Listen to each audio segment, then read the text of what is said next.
देखिए ये question number 4 है जिसमें निर्देश दिया गया निम्नलिखित में बताइए कि ए बी के बराबर है अथवा नहीं। तो यहाँ पर ये समुच्चय है और ये समुच्चय बी है। सबसे पहले हम इन्हें न्यूनतम रूप में हल करेंगे और देखेंगे कि क्या इनके अवयव आपस में बराबर हैं। इनके अवयव यदि आपस में बराबर होंगे तो ये भी आपस में बराबर होंगे। और न्यूनतम का मतलब ये होता है कि किसी समुच्चय में एक ही अवयव को एक से अधिक बार न लिखा गया हो। तो देखिए इस समुच्चय ए में ए को 2 बार लिखा गया है। इसको जब न्यूनतम रूप में हल करेंगे तो आप जानते हैं कि समुच्चय का नियम होता है कि किसी भी अवयव को एक से अधिक बार एक ही समुच्चय में नहीं लिखते हैं। यानी तब यहाँ पर हम लिखेंगे ए कामा बी कामा सी। उसी तरह समुच्चय बी का जब न्यूनतम रूप लिखेंगे तो देखिए इसमें ए 2 बार है, इसको 1 बार लिखेंगे, इसके बाद बी कामा सी। और ये भी रूल होता है समुच्चय में उनके अवयवों को किसी भी क्रम में लिखेंगे। तो देखिए समुच्चय ए और बी में अवयवों को मैं मिला रहा हूँ। देखिए दोनों में ए है, बी भी है दोनों में और सी भी है। इसका मतलब इनके अवयव जब आपस में बराबर हैं तो समुच्चय ए समुच्चय बी के बराबर होगा। अगला क्वेश्चन देखिए लिखा गया समुच्चय ए में अवयव हैं 4, 8, 12, 16 और इसमें देखिए 8, 4, 16, 18। इसमें 18 है और इसमें 12 है। ये दोनों विपरीत हैं, मतलब इनके अवयव आपस में समान नहीं है, इसलिए समुच्चय ए समुच्चय बी के बराबर नहीं होगा। अगला देखिए लिखा गया ये समुच्चय है, इसको न्यूनतम रूप में जब हल करेंगे तो इसको इसी तरह से लिख देंगे क्योंकि इसमें कोई परिवर्तन नहीं करना है। समुच्चय बी को जब हल करेंगे तो यहाँ लिखा गया यक्स सच दैट यक्स सम धन पूर्णांक है। मतलब यहाँ यक्स एक धन सम पूर्णांक का समुच्चय है, लेकिन इसी यक्स का मान जो होना चाहिए वो 10 के बराबर या 10 से छोटा है। तो सम पूर्णांक जब बनाएंगे तो पहले 2 लिखेंगे, 4 लिखेंगे, 6, 8 और अधिकतम 10 तक। अब इस समुच्चय ए और बी के अवयवों को मिलाइए। देखिए दोनों में जो हैं अवयव एक ही हैं। इसका मतलब जब अवयव आपस में बराबर हैं तो समुच्चय ए भी समुच्चय बी के बराबर होगा। यहाँ पर देखिए पहले वाले समुच्चय को जब न्यूनतम रूप में लिखेंगे तो लिखा गया यक्स सच दैट यक्स संख्या 10 का गुणज है। तो यहाँ पर जो संख्या 10 एक गुणज है तो हम लिखेंगे 10, 20, 30, 40 ... क्योंकि यहाँ 10 के गुणज ही लिखे जाएंगे। 10 का गुणज का मतलब कि 10 से कटने वाली संख्याएं। और समुच्चय बी में लिखा गया है 10, 15, 20, 25 ... अब इनके अवयवों को देखेंगे तो देखिए यहाँ 10 तो मिल रहा है, 20 मिल रहा है तो 15 नहीं मिल रहा है, 25 यहाँ है, इसके बाद अगला 30 आएगा तो 30 मिलेगा। कुछ अवयव मिल रहे हैं, कुछ नहीं मिल रहे हैं। इसका मतलब इन दोनों के अवयव आपस में बराबर नहीं हैं, इसलिए समुच्चय ए समुच्चय बी के बराबर नहीं होगा। ये क्वेश्चन नंबर 5 है, इसमें निर्देश दिया गया क्या निम्नलिखित समुच्चय युग्म समान है, कारण सहित बताइए।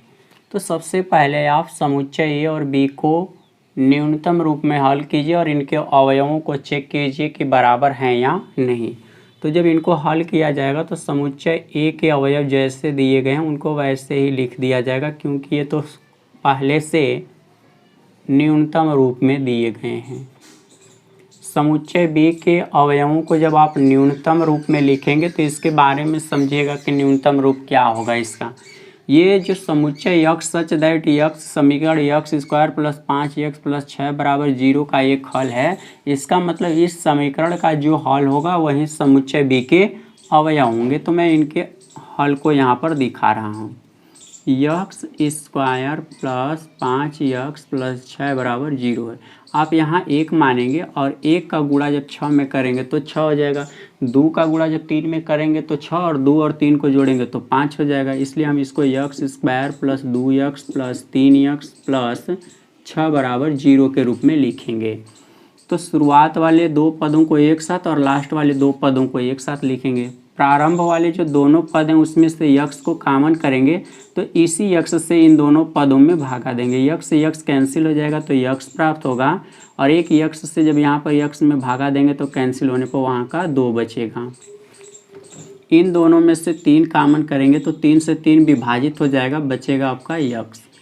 फिर 3 दूनी के 6 बराबर 0। अब दोनों ब्रैकेट एक जैसे इनको कॉमन कर लीजिए, यक्स प्लस 2 एक ब्रैकेट में और यक्स प्लस 3 एक ब्रैकेट में बराबर 0। दो ब्रैकेटों का जब गुणा होता है और गुणनफल 0 लिखा जाता है तो इसका मतलब कोई ना कोई ब्रैकेट का मान जरूर 0 होगा।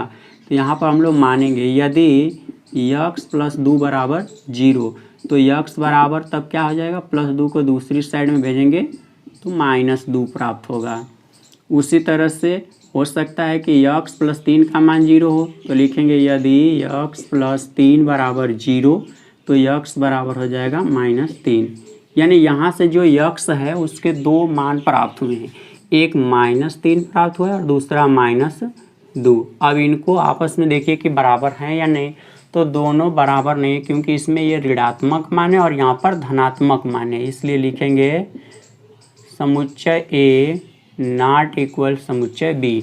अब पूछा है कि कारण सही, तो लिखेंगे क्योंकि